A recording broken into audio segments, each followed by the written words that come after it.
Hello! Welcome everyone. Welcome back to another Car Talk. Today I wanted to talk about it's gonna be video games, but today Battlefield and EA they dropped their Battlefield 6 trailer, like the launch trailer, and it looks cool. You know, as they always do, the trailers are always it's a cinematic trailer. Well, no, that's not true. That's not true. But it was more of a campaign trailer, really, not so much of an actual gameplay trailer. They're dropping the multiplayer trailer the 31st. But anywho, and it's more of I want to talk about don't pre-order it. Remember, do not pre-order it. For the love of God, please just wait until reviews come out to make sure, at least if find the game is cool, whatever. Because don't get me wrong, they always do a good job at making the game look cool in the trailer. Minus Battlefield 5's trailer was a little weird, but 2042's trailer was really cool, and it did get me hyped for the game. I'm very happy I did not buy the game since of what happened, and because of 2042. I am now telling you guys, don't pre-order the game.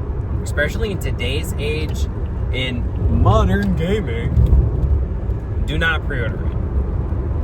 Wait till it comes out. Make sure, it's not a buggy mess. If it's not a buggy mess and you find the game interesting and you're a big Battlefield fan, cool, buy it. But please, save your money. Wait. Yeah.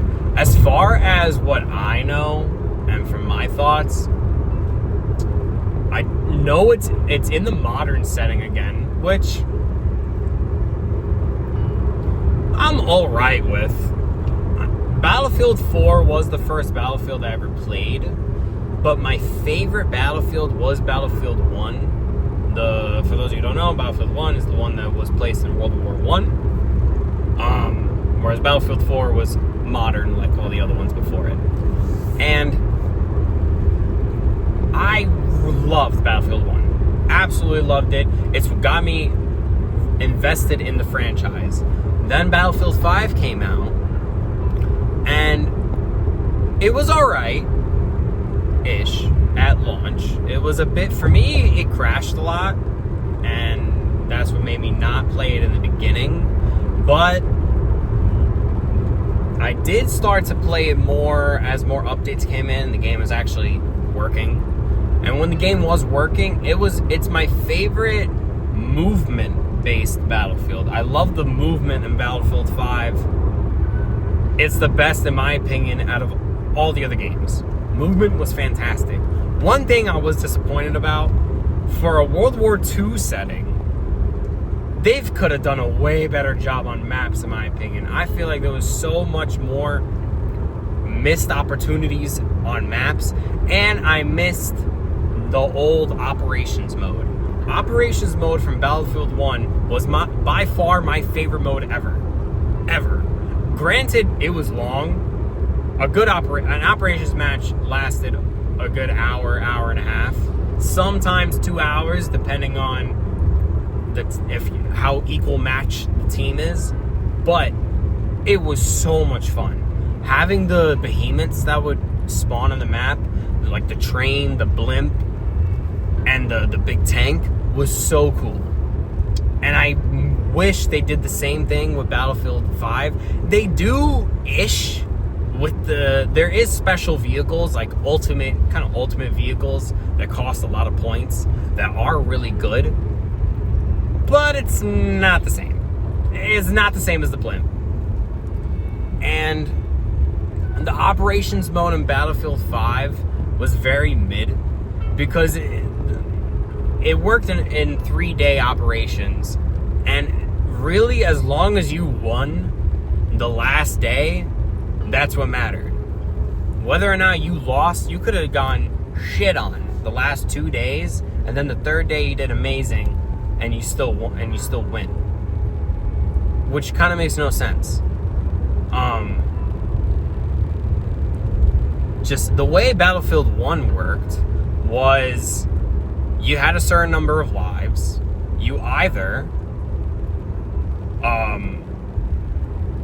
did the objective or got killed, and then it would go to the next day, but you wouldn't move forward. You would stay in the same spot until you completed the objective. Whereas Battlefield 5, no matter win or loss, you still proceed to the next part of the map, which didn't make much sense. It was more just a long mode. It was a longer version of Breakthrough and Conquest combined. Now I just play Breakthrough when I play Battlefield 5. But we went on a complete different tangent and talked about only those two games. Let's get back to Battlefield 6. So, I'm alright with the modern setting. It's whatever. I wasn't a huge fan of how modern 2042 was, because 2042 I think took it too far with the specialists, and we're going to get into specialists, on my opinion, on those. But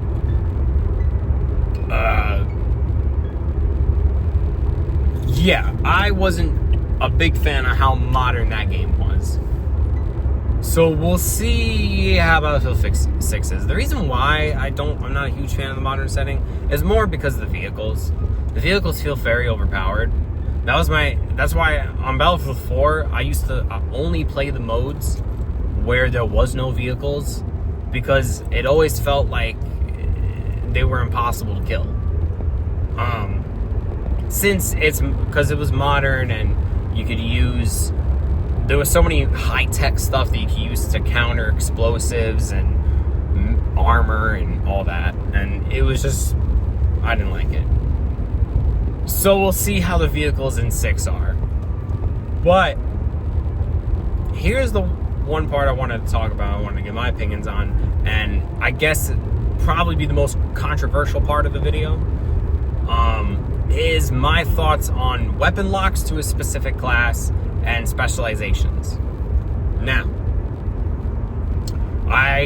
don't quote me on this. I believe they're specialists. I don't think they're specialists in the next game. I think it's just regular soldiers, which is a big W if that is true. Again, I'm not 100% sure. What I am sure on is they're releasing a beta about the debate on whether or not weapons should be locked to a certain class. For those of you who don't know, the Battlefield games has always had 4 different classes. It was always either like a medic, sniper, assault, or engineer, or support. They always use either those 2 terms. Basically, the engineers and supports would give ammo and repair vehicles. Medic heals and revives. Assault takes out vehicles. Scout, sniper. And weapons was always locked to those classes. Like the assault class usually, most of the time, had only assault rifles and I believe shotguns. Whereas medics usually was always a submachine gun, or in Battlefield 5 they did shorter range snipers. And then engineer was always LMG. Actually, no, engineer was always LMG shotgun. Assault was usually assault rifles and sometimes SMGs. But snipe and scout was always snipers. And I feel like, personally, I like weapons lock. The reason why I feel like it works in Battlefield is because Battlefield is supposed to be, you're a bunch of different soldiers. You're soldiers. You're just soldiers. You're not super soldiers. You're not like SEAL Team 6. You're just a regular soldier. And the different classes gave each class its own identity, because usually with each different class usually had a different look on your character to tell the difference between the two. And I feel like that's very important to the Battlefield aspect as far as immersion goes. Now, obviously, gameplay-wise, no. Weapons lock would hinder gameplay and would appeal to a specialized audience instead of a more general audience. Whereas if weapons locked to a class was off, that would appeal to more of a general audience. But I feel like for the identity of Battlefield, it just makes sense to have the weapons locked to different classes just to give it that identity. Now, as far as specialist weapons, I'm not a fan of those either. They're gonna do it. I know they already said they have specialist weapons that are locked to each class. I just really care more about as long as it's not special characters. Because characters like COD, for example, I feel like don't work in the Battlefield game. And it ties back to the same thing as super soldiers. Or not super soldiers. As you're just regular soldiers. And it looks weird having the same character on 20 different people. It just doesn't fit right. It kills the immersion on it. Which I feel like an immersion is an important topic as far as video games go. Some people disagree with me on it and just care more for just, gameplay and how accessible the game is, which is fine. Everyone's entitled to their own opinion. But for me, immersion is important in video games because it takes you out of reality. I mean, that's what video games are for, is to get you out of reality and to put you in this world. So that's my opinion on it. But I don't like when there's only certain characters that you could pick, as far as, because then it just looks weird. It looks weird with a bunch of the same character just, everywhere. As far as the weapons, specialist weapons specialist weapons, I'm fine with. That one, I'm fine with, because it makes sense. It's tied to different classes. That makes sense. Keep those. Characters, not so much. They're most likely going to do it to sell skins, and it's why they do it, and it's annoying, and I'm not a fan of it, but it's not going to be a deal breaker. I do care more about gameplay, but I would prefer it to not be in the game. I would prefer characters to kind of look like old COD characters in a way, you know what I mean? Where each faction had a specific look to them, and depending on the weapon you used, your character model was a little different.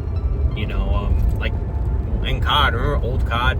I believe it was old Modern Warfare games, but if you had like a sniper, for example, your character skin would look a little different, and each faction, depending on the map you played on, had its own look to it, and I preferred that. I like it. But realistically, I know they're not going to do it because to sell skins. So we'll see. Other than that, yeah, don't pre-order it. Don't do it.